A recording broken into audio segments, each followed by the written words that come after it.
Estamos aqui reunidos em seu nome para aprender a sua verdade. Te dou graças por essa palavra, cai no consolo e produzindo fruto para a sua glória no nome. Oh, aleluia! Amém. Amém, irmãos. Pode sentar. Pegar a mão do povo. Aleluia. Graças e paz a todos. Diga a pessoa que está do seu lado, você está no lugar certo. Amém.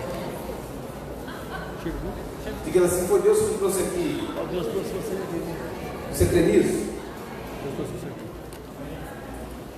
Amém. Eu queria que os irmãos abrissem suas Bíblias em Romanos capítulo 6. Para quem não me conhece, meu nome é Lázaro. Faço parte dessa igreja, um dos pastores da igreja, auxilio na igreja Vida Cristã de Panatins. E hoje de noite, irmãos, nós vamos estar continuidade no estudo de Romanos. Quando eu tenho pregado, em cima do livro de Romanos. Estamos em Romanos no capítulo 6. Para aqueles que não vinham acompanhando, Romanos capítulo 6, nós vamos estudar hoje do versículo 1 ao versículo 14, se o Senhor permitir. Romanos, irmãos, o apóstolo Paulo escreve Romanos no início de sua carta, do capítulo 1 até o versículo 19 do capítulo 3 de Romanos. Paulo fala sobre o homem e a sua debilidade para com Deus. O homem, irmãos, seja ele judeu ou gentil, ele é incapaz de se achegar a Deus por meios próprios, de se achegar a Deus por suas obras.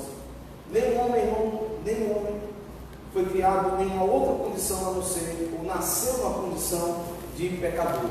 Todos os homens estão debaixo dessa condição, sejam eles judeus ou sejam eles gentios. E Paulo vai dizer no capítulo 1 de Romanos que o gentio, por causa disso, está reprovado diante de Deus, por causa disso ele está perdido. No capítulo 2 ele vai dizer que o judeu está perdido, mesmo o judeu que recebeu a lei, mesmo o judeu que foi ensinado na lei, mas as obras é incapaz de agradar a Deus e, portanto, é incapaz de ter acesso à salvação por meios próprios. E em Romanos capítulo 3, Paulo vai dizer, tanto faz. Num ele diz, o gentio está perdido, no 2 ele diz o judeu também, no 3 ele diz os dois. Ele enquadra e ele nivela tanto judeus como gentios. No capítulo 3, todos estão debaixo de pecado. Ele diz, porque não há nenhum justo sequer. Não havia ninguém que pudesse se achegar a Deus. No capítulo 3, o apóstolo Paulo vai dizer, então, como o homem pode chegar lá? Como é possível? E ele vai dizer que não é possível baseado na sua justiça ou nas suas obras, pelas suas ações. Ao contrário do que é pregado muito nos dias de hoje, e por muitos anos na história foi pregado. Nenhum homem, a salvação não é acessível ao homem pelo que ele faz, pelas suas obras. Na verdade, a salvação, ela só é possibilitada, pode ser realizada na minha vida pela obra de outro, chamado Jesus Cristo. Pelo que Jesus fez na cruz do Calvário, irmão, pelo seu sacrifício vicário na cruz e substitutivo.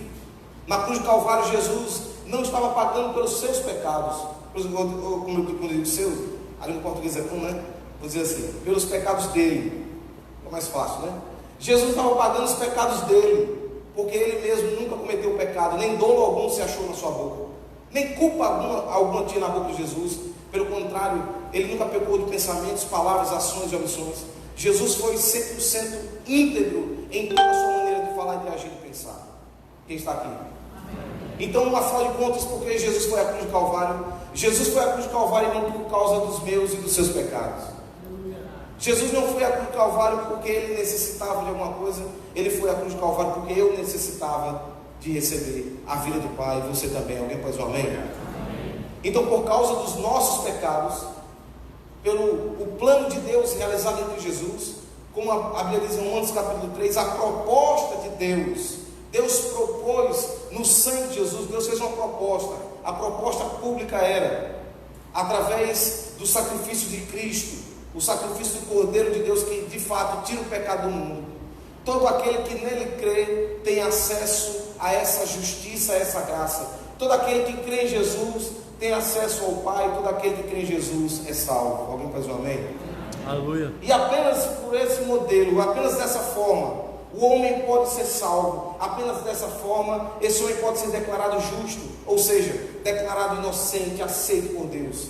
Não há outra possibilidade do homem ser aceito por Deus, a não ser por meio de Jesus.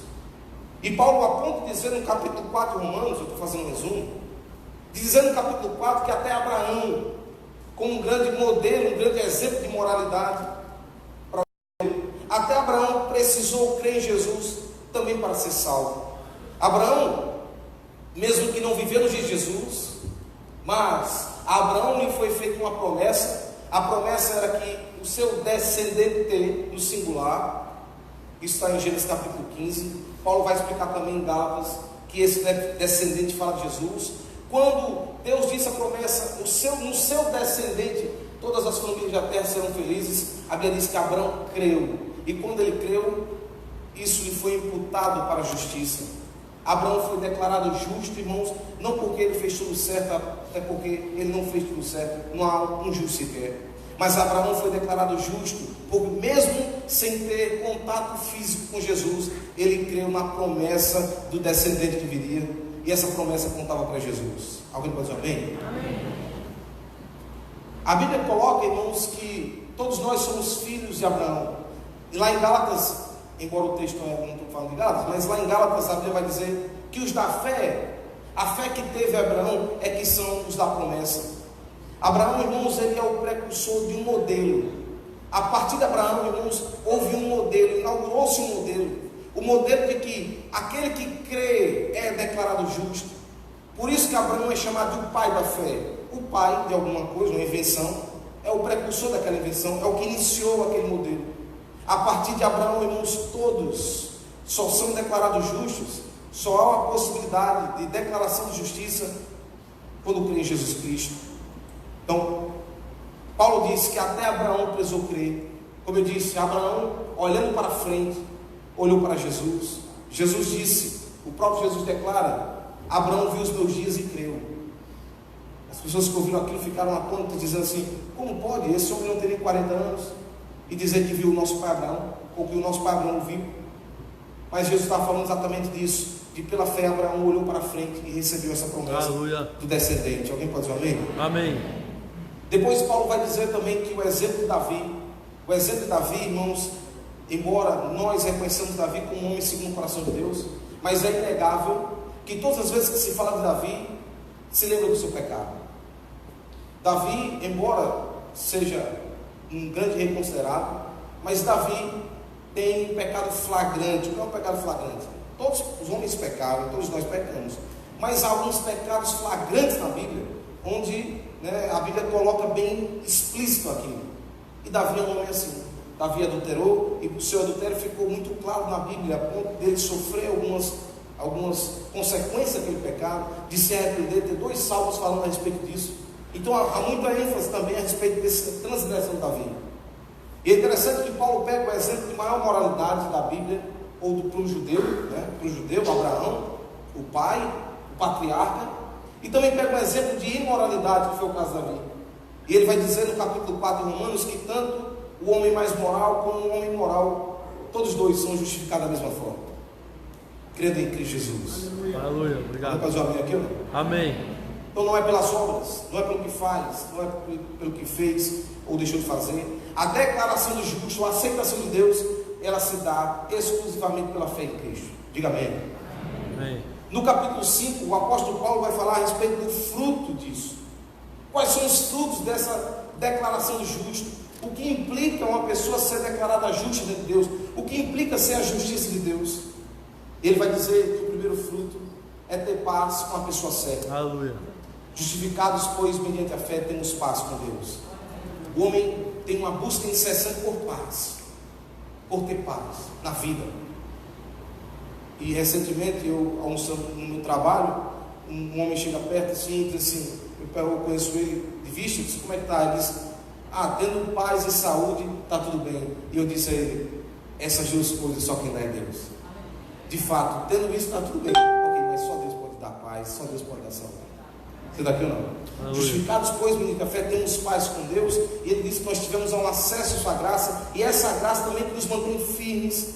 E ele vai falar a respeito do benefício que é estar em Cristo hoje, ser declarado justo, ser livre do pecado, ser perdoado das nossas transgressões. Você sabia, meu irmão, que no dia que você crê em Jesus, você foi declarado justo? A justiça de Deus não é passo a passo, ela não é com o passar do tempo, ela não é evolutiva. A justiça de Deus, ela é uma declaração única. No dia que você crê em Jesus, você foi declarado justo. Amanhã não será mais justo do que você foi no dia que você nasceu de novo. Alguém pode dizer um amém aqui ou não? A justiça de Deus é um dom, é uma imputação, é uma declaração. Deus declarou você justo, e eu quero dizer que essa declaração tem um prazo de validade. O prazo de validade é para todo sempre. Amém. Você pode dizer um glória a Deus aqui ou não? Glória a Deus. E aí ele vai terminar o capítulo 5, lá em cima, porque ele vai dizer que a razão pelo qual os homens nascem debaixo do pecado, ele vai explicar do 5 a partir do 12, ele diz porque os homens nascem ligados a uma cabeça representativa.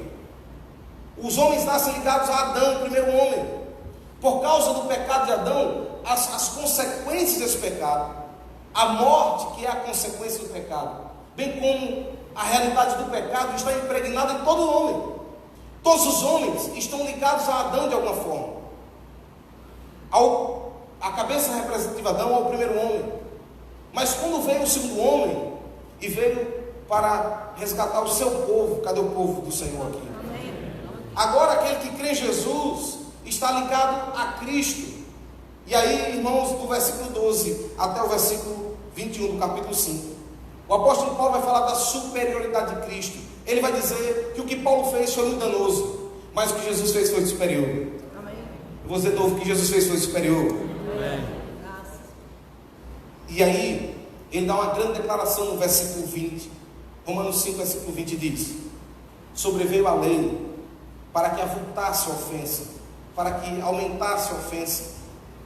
A lei, ela não veio a princípio com a ideia de trazer correção para o povo. A lei de Moisés não ia trazer correção, justiça. O povo ia ser agora perfeito. Não era esse o intuito da lei. Pelo contrário, o intuito da lei era mostrar o quão o homem é transgressor, o quão ele é necessitado da graça de Deus, o quão ele precisa da graça, mais do que tudo, como ele necessita do Senhor. A lei veio para isso. Ele disse, sobreveio a lei para que avultasse a ofensa. Se alguém tinha dúvida que era transgressor, a lei veio e disse, esclarece tudo.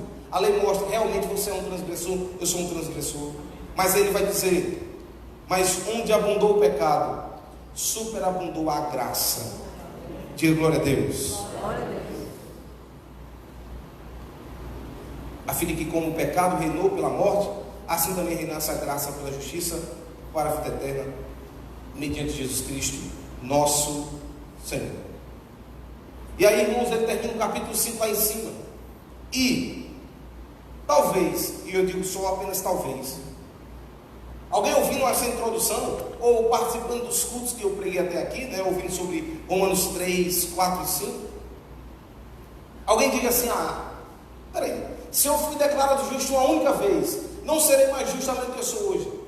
Se eu fui aceito por Deus por nada que eu fiz, nada que eu faço, que os meus pecados estão todos perdoados, e de fato estão, então eu posso viver de qualquer forma, de qualquer jeito? Talvez, e apenas talvez, se não houvesse o capítulo 6, abrisse margem para isso. Mas o apóstolo Paulo, irmão, nessa carta extraordinária de Romanos, depois de falar a respeito da justificação pela fé, que é uma doutrina pouco entendida, Paulo vai dizer agora sobre aqueles que foram justificados, aqueles que participam da vitória de Jesus sobre o pecado, daqueles que foram alcançados por sua graça, como esses agora vivem. Amém? Amém. E aí, depois de dizer onde abundou o pecado, superabundou a graça, depois de terminar lá em cima, aí Paulo começa o capítulo 6, versículo dizendo: que diremos, pois? Permaneceremos no pecado, para que a graça seja mais abundante? Ora, se onde abundou o pecado, superabundou a graça? Então Paulo já começa, e a didática de Paulo em Romanos e em várias outras cartas é essa. Paulo faz perguntas retóricas, ele mesmo responde as perguntas. É como se Paulo fosse um professor. Eu já vi vários professores dando aula assim. Ele se antecipa na pergunta do aluno, ele já vai se antecipando. Então Paulo, onde tinham cartas que demoravam meses para chegar, e Paulo não tinha como contradizer Pode ser que alguém pergunte assim: então, se onde abundou o pecado, superabundou a graça, eu vou permanecer no pecado para que cada vez mais a graça seja abundante, seja mais abundante. O próprio apóstolo Paulo responde no versículo 2: de modo nenhum, de forma nenhuma. Por que não? Versículo 2 ainda ele diz: como viveremos ainda no pecado, nós que para ele morremos? Ou porventura ignorais que todos nós fomos batizados em Cristo Jesus, fomos batizados na sua morte? Fomos, pois, sepultados com ele na morte pelo batismo, para que, como Cristo foi ressuscitado entre os mortos, pela glória do Pai, assim também andemos nós em novidade de vida. Porque se fomos unidos com ele na semelhança da sua morte, certamente o seremos também na semelhança da sua ressurreição. Só até por enquanto. O apóstolo Paulo vai agora aplicar a doutrina da justificação.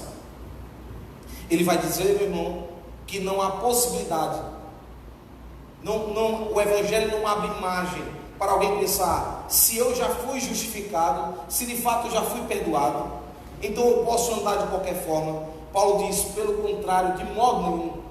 Como é que há a possibilidade de alguém viver no pecado, aqueles que para o pecado morreram? Diga a pessoa que está do seu lado: para o pecado, você morreu. Você vai entender daqui a pouco. Nós morremos para o pecado, foi a aplicação de Paulo. Não há possibilidade de viver no pecado ou inclinado para o pecado, já que morremos para ele. Agora, escute, antes de nós prosseguirmos. Então, talvez você pergunte assim: então eu não nasci de novo porque eu erro, porque eu pego. Não é isso que estamos falando, não é isso que as Escrituras falam. Porque o próprio apóstolo Paulo sabia que ele pecava também, ele errava, e que todos nós cometemos erros e pecados. Mas, irmãos, existe uma diferença grande entre alguém cometer pecado e alguém viver no pecado. A diferença é gritante. E a diferença se dá, meu irmão, na sua inclinação. Hoje ele vai explicar isso, é claro, lá em Romanos capítulo 8, depois ele fala isso. quando chegar a hora. Mas a nossa inclinação, quando nós nascemos de novo, irmãos, houve uma transformação dentro de você. E agora, meu irmão, essa inclinação, que antes era sujeita a uma escravidão, antes estávamos debaixo de um jugo de escravidão. Embora as pessoas popularmente acham, eu sou livre para fazer o que eu quero, eu faço o que bem entender, eu faço o que dá na minha cabeça. Mas na verdade, meu irmão, o homem vive debaixo de uma escravidão do pecado, e a única coisa que o motiva todos os dias é satisfazer esses desejos pecaminosos. Os homens querem ganhar dinheiro com os motivos errados, eles querem se relacionar com os motivos errados, com outras pessoas. Ele quer casar, ou muitos hoje nem casar querem, com motivos errados, para satisfazer desejos carnais. O homem, ele vive para satisfazer esse desejo, segundo a Bíblia diz, lá em Efésios capítulo 2. Todos os homens estão debaixo dessa condição, como escravos, e só fazem aquilo que o seu Senhor permite fazer.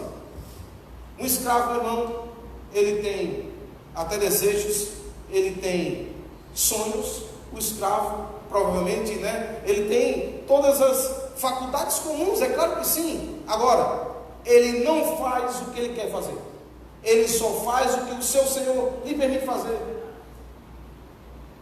Lá na frente, Paulo vai discorrer sobre ser escravo do pecado, não mais escravo. Mas Paulo está iniciando falando a respeito de um fim, de uma etapa. Há autores, e pregadores que são interessantes, que eles colocam o seguinte, de que há duas possibilidades de alguém viver livre da escravidão. Uma é se o Senhor morrer, e a outra é se o escravo morrer. E o meio pelo qual Deus realizou isso não foi matando o Senhor, porque ainda chegará esse tempo onde existe um propósito pelo qual isso ainda não aconteceu, mas a forma pelo qual se encerrou o período de escravidão na nossa vida foi na nossa morte em Cristo Jesus. E quando eu digo a nossa morte, estou falando do seu velho homem, o meu velho homem. Alguém entendeu qual coisa? Glória! Quando Paulo diz lá na frente que todos nós, versículo 4, fomos sepultados com ele na morte pelo batismo. Batismo significa imersão, imergir. Na morte pelo batismo, fomos sepultados com Cristo, para que como Cristo foi ressuscitado dentre os mortos, pela glória do Pai, assim também andemos nós em novidade de vida. Em Cristo Jesus houve uma identificação conosco, irmãos. Na cruz do Calvário, quando Jesus morre, a Bíblia ensina que o nosso velho homem foi crucificado com Cristo, o nosso velho homem morreu, e agora ressuscitou um novo homem. A Bíblia diz em Efésios capítulo 4, criado segundo Deus. Criado segundo Deus. Diga glória a Deus por isso. Amém. A nossa identificação com Cristo foi: o velho homem morre e agora ressuscita um novo homem em Cristo Jesus. Para quê? Diga-se comigo: para andar em novidade de vida. O propósito pelo qual, irmãos, houve essa ação do Senhor na minha vida e na sua vida, foi para que tenhamos uma vida diferente agora. Aqueles que foram alcançados pela graça, que foram declarados inocentes, que os pecados foram perdoados, esses agora andam diferentes, porque o velho homem morreu e agora ressuscitou o novo homem em Cristo Jesus. Essa nova vida, irmãos, é uma vida pautada na glória do Senhor. Vivemos para a glória de Deus. E aí, a Bíblia diz: porque se fomos unidos com Ele na semelhança da sua morte. Olha a identificação. Jesus morreu, morremos com Ele. Certamente o seremos também na semelhança da sua ressurreição. Agora, o que é interessante, irmãos, é que isso se dá pela fé no Senhor Jesus. Uma pessoa pode estar na igreja, todos os cultos, congregando, mas se ela não acredita nessas coisas, se ela não crê no sacrifício de Jesus, se ela não crê de que ela morreu para o pecado, e ela ressuscitou para a nova vida, que ela agora está inclinada para Deus, isso não terá efeito na vida dela. Não é por osmose, não é porque está perto do ambiente, né? Está no ambiente, não é porque é filho de crente, não é isso, precisa acreditar. E aí eu vou lhe mostrar as implicações que Paulo coloca no texto. Olha o versículo 2, 3. Ou porventura ignorais. Primeiro, versículo 6, sabendo isto. Versículo 9, sabedores de quê? Perceba que o apóstolo Paulo, olha o 11, assim também vós considerai-vos. Vamos chegar lá, mas olha só as implicações de Paulo. Paulo diz sabendo, conhecendo. Ele diz considerando. Considere isso, creia nisso, saiba disso. Ou porventura vocês ignoram essas coisas. É possível alguém estar na igreja e ignorar isso? É possível. Mas diga, se não está falando comigo. Nós somos aqueles irmãos que receberam essa palavra e nós acreditamos nisso. Nós cremos que de fato o nosso velho homem morreu e agora ressuscitou um novo homem. E isso se deu pela fé em Cristo Jesus. Apenas pela fé. Alguém pode dizer amém? Portanto, pela fé, nós vivemos diante do nosso Deus. Pela fé, nós cremos que somos inclinados para Deus. Pela fé, nós rejeitamos o pecado. A Bíblia diz que o pecado, irmãos, tenazmente nos assedia. Ele não está falando só de descrente. A Bíblia diz que existe uma luta. E não estou ignorando isso, nem a Bíblia ignora isso. Existe uma luta. Agora, se eu ignoro o que aconteceu comigo, se eu ignoro o que Jesus fez na cruz do Calvário, eu vou estar me inclinando para a coisa errada. Eu vou estar vivendo nessa vida, tipo assim, eu acho, na verdade, que tem muitas igrejas radicais. Na verdade, não é muito bem assim não. Na verdade, todo mundo peca, afinal de contas, né? É como se banalizasse o pecado. E o pior de tudo, não é o ímpio que banaliza o pecado. É o crente que banaliza o pecado. Porque banalizando o pecado, o crente banalizando o pecado, ele está banalizando a graça de Deus. Ele está banalizando o sacrifício de Cristo. Jesus nos livrou do pecado. Alguém pode dizer glória a Deus? Nos livrou do pecado. E eu não posso banalizar a graça. Havia um pregador na Alemanha, um pastor, né, na Alemanha, e ele pregava sobre a graça barata. A graça barata, irmãos, é a graça que justifica o pecado e não o pecador. Desde aquele tempo, 1944, ele já pregava dizendo o seguinte: que há quem diga, afinal de contas, eu estou na graça. Afinal de contas, estamos na graça, no tempo da graça, onde abundou o pecado, esperando a graça de Deus, meus pecados são perdoados. Já desde aquele tempo havia isso. E ele combatia isso, ele dizia, isso é a graça barata, é a graça que é desvalorizada. Porque embora, irmãos, nós recebemos o que recebemos como uma dádiva, e a declaração de justiça foi de graça para mim, eu não paguei nada por isso, mas eu quero dizer a você que alguém pagou, e pagou o preço de sua própria vida, e não foi qualquer pessoa, foi o Filho de Deus. Por isso, ao desprezar, como Paulo disse, vocês ignoram esse fato, vocês não sabem disso. Eu não estou apenas tratando o pecado como banal, mas também estou tratando a graça como banal. Sabendo isto, sabendo o quê? Que foi crucificado com ele nosso velho homem. Foi crucificado com Cristo nosso velho homem, para que o corpo do pecado seja destruído e não sirvamos o pecado como escravos.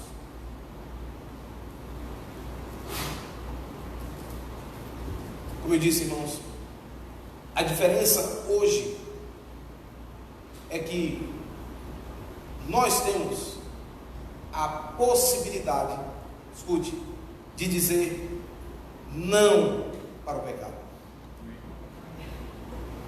No passado, nós éramos escravos do pecado, nascidos escravos. Não havia possibilidade de sair dessa vida. Nenhuma tentativa humana era capaz, nem porque você dava esmolas, era uma pessoa muito piedosa no que diz respeito a boas obras. Isso não era capaz. Nada era possível do que fazíamos nos livrar disso. Pelo sacrifício de Cristo, a escravidão acabou. Porque o nosso velho homem é um escravo. Sabe o escravo? Sabe aquele que não conseguia passar nem um dia sem cometer pecados absurdos, sabe? Ele morreu. Ele morreu. E agora, irmãos, esse novo homem que foi criado para andar em novidade de vida, que restou com Cristo, ele não é mais escravo do pecado. Pelo contrário, agora ele está ligado a Cristo Jesus, ele está ligado a Deus. Nós temos um outro Senhor agora. Esse outro Senhor, irmãos, é o Senhor Jesus. É o Senhor da nossa vida, da nossa história. E hoje nós temos, por não ser mais escravos, vou repetir, a possibilidade de dizer não ao pecado. Está em nós agora. Alguém pode dizer amém? Amém? É a graça do Senhor que nos mantém, é a soberania de Deus que guia a nossa vida. Por outro lado, é a nossa responsabilidade de se posicionar contra o pecado, de fugir da tentação. E aí eu quero abrir um outro parênteses, irmãos. Ser tentado não é pecado. Todos nós somos tentados, e enquanto estivermos nessa vida, com esse corpo, Paulo vai dizer daqui a pouco, enquanto estivermos nessa vida, nessa realidade, nós somos tentados. Todo dia. Você está aqui ou não? Todo dia, meu irmão. E a tentação mais comum de todo mundo aqui, mais comum, é uma palavra: desistir. Essa palavra, desistir, na minha opinião, agora não estou fazendo uma interpretação pessoal, certo? Na minha opinião, é a tentação mais comum de todos. Desistir do casamento, desistir da igreja, desistir das pessoas, desistir da faculdade, desistir, abandonar algum projeto, desistir até de estar estudando as escrituras. Eu estou cansado. Desistir é a vontade de parar as coisas, de deixar no meio do caminho, dentre várias outras. Eu estou enumerando apenas uma. Todos os dias, vontade de desistir, vontade de abandonar tudo. Todos nós somos tentados todos os dias, irmãos, em várias coisas da vida. Agora, até o fato de ser tentado, isso não significa que é pecado. Nós podemos resistir à tentação, fugir da tentação, dizer não à tentação. Você pode dizer amém?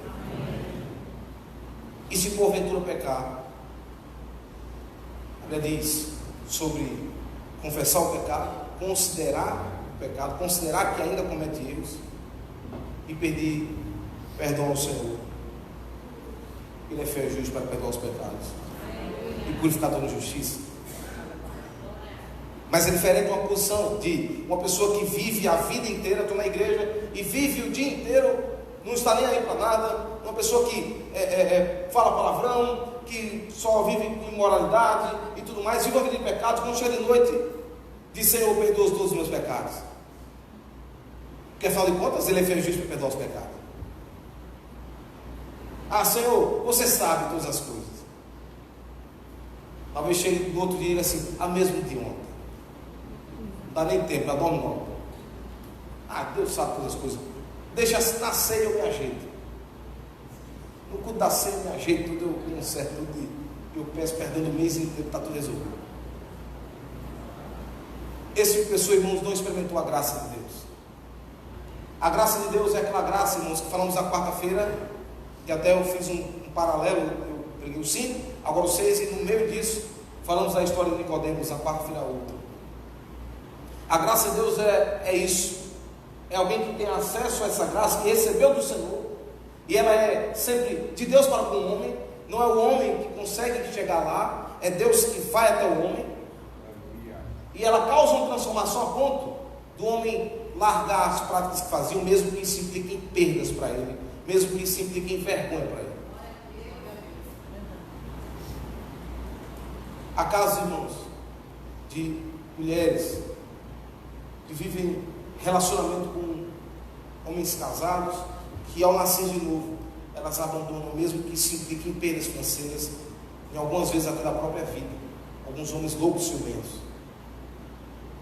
Tem uma história de Agostinho de Hipona, Agostinho de Hipona, grande homem de Deus, mas que era muito carnal, né, prostituto, Agostinho prostitutas.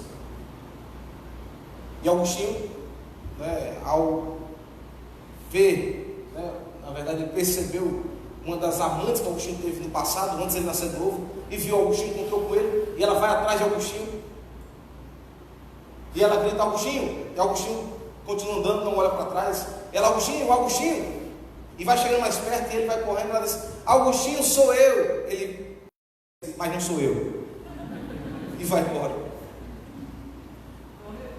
De fato, irmãos, é necessário ousadia para largar o pecado que tenazmente nos assediava ou que nós praticávamos. Alguns tinham lucros com isso, alguns tinham prazer com isso, estavam tão apegados a isso. Mas eu quero dizer, meu irmão, que a escravidão acabou na sua vida. E a partir de que você nasceu de novo, você pode dizer não a isso. Você pode resistir ao pecado. Vamos fazer um glória a Deus? Versículo 7. Porquanto, a conclusão de Paulo: porquanto quem morreu está justificado do pecado. E esse termo aqui no versículo 7, está livre do pecado. Ora, se já morremos com Cristo, cremos também que com Ele viveremos. Estamos vivendo com o Senhor, e essa vida com o Senhor é para todo sempre. O tempo de escravidão acaba, ele tem um fim. A vida de escravidão, ela teve um fim, ela foi interrompida quando nós conhecemos o Senhor, quando o Senhor se revelou a nós, e agora nós vivemos para sempre com o nosso Senhor e nosso amado Jesus Cristo. Versículo: sabedores, olha as colocações de Paulo: sabedores de que, havendo Cristo ressuscitado entre os mortos, já não morre, a morte já não tem domínio sobre ele. Se estamos nessa semelhança, e Paulo está fazendo uma semelhança com Cristo, a morte que não tem domínio sobre o Senhor Jesus, essa mesma morte não tem domínio sobre nós. A morte, irmãos, é a consequência do pecado. Houve uma sentença da parte de Deus depois que o homem peca em Adão. Todos os homens estão debaixo dessa condição de morte. Mas não pense, irmãos, que o maior problema do homem é a morte física, porque a morte física não é fim da existência. A morte física, ela é uma passagem. A morte, para aqueles que creem no Senhor Jesus, a morte não tem mais domínio sobre ele, porque o pecado foi vencido. A morte não tem domínio, ou seja, quando nós fecharmos os olhos diante dos homens, nós os abriremos diante do nosso Pai. Estaremos diante do Senhor para todo sempre. A morte não tem domínio sobre você. Alguém pode dizer glória a Deus aqui ou não? Versículo 10: pois quanto a ter morrido de uma vez para sempre, morreu para o pecado, mas quanto a viver, vive para Deus. Aleluia. Vivemos para o nosso Deus, vivemos para o Senhor. Versículo 11: assim também vós considerai-vos.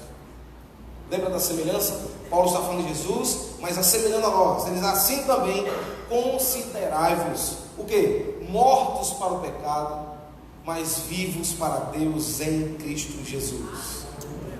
Se considera assim? Amém? Diga ao seu irmão: se considere assim, irmão. Morto para o pecado e vivo para Deus. Aleluia. Aleluia.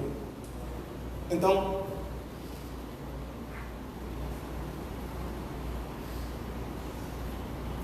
quais as conclusões práticas dessa doutrina? Essa doutrina, do versículo 1 ao versículo 11, morreu com Jesus, ressuscitou com Cristo também. O velho homem que era escravo, ele morre, e esse novo homem não é mais escravo do pecado, que ressuscita, não é mais inclinado para o pecado. Quais são as conclusões práticas, ou a aplicação prática de tudo isso, da doutrina? Versículo 12: não reine, portanto.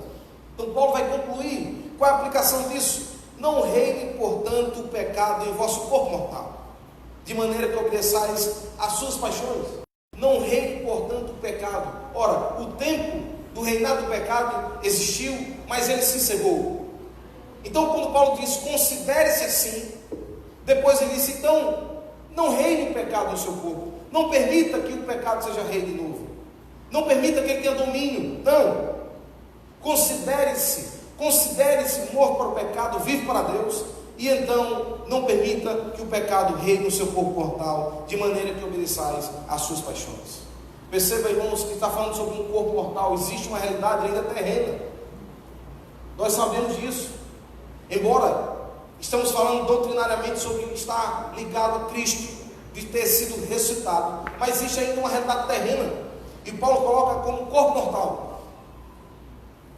Essa realidade, irmãos, ela está se corrompendo, envelhecendo e morrendo.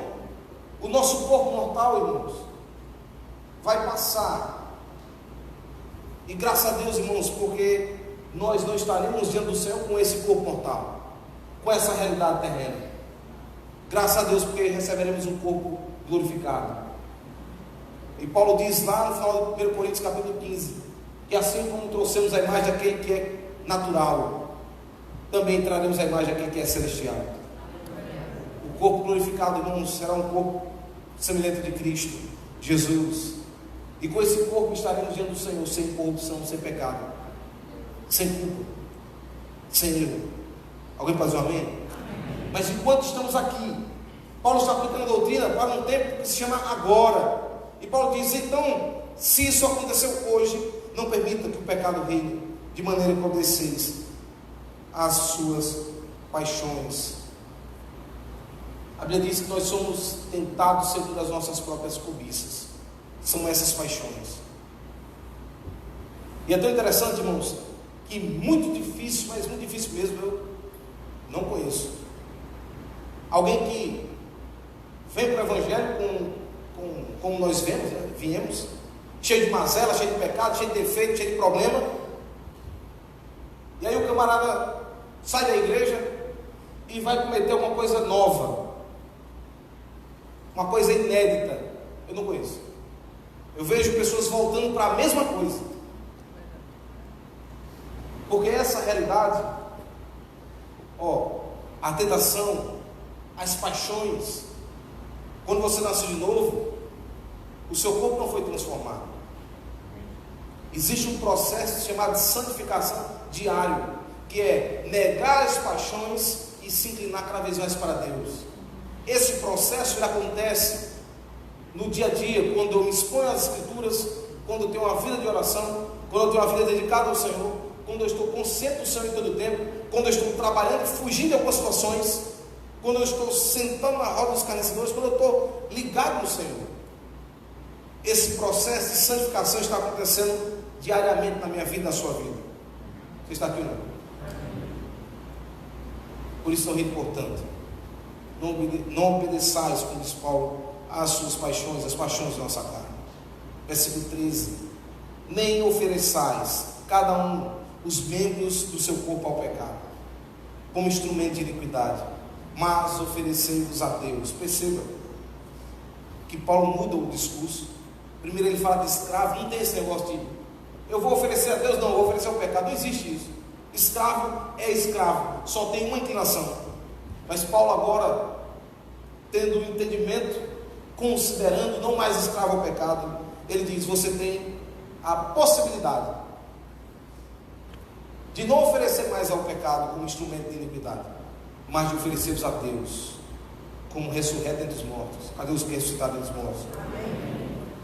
Os vossos membros a Deus como instrumentos de justiça. Embora, como eu disse, existe paixões no nosso corpo e somos tentados a isso, por não estarmos mais na qualidade de escravos, nós podemos, irmãos, rejeitar a oferta, oferecer ao pecado e oferecer a Deus nosso corpo.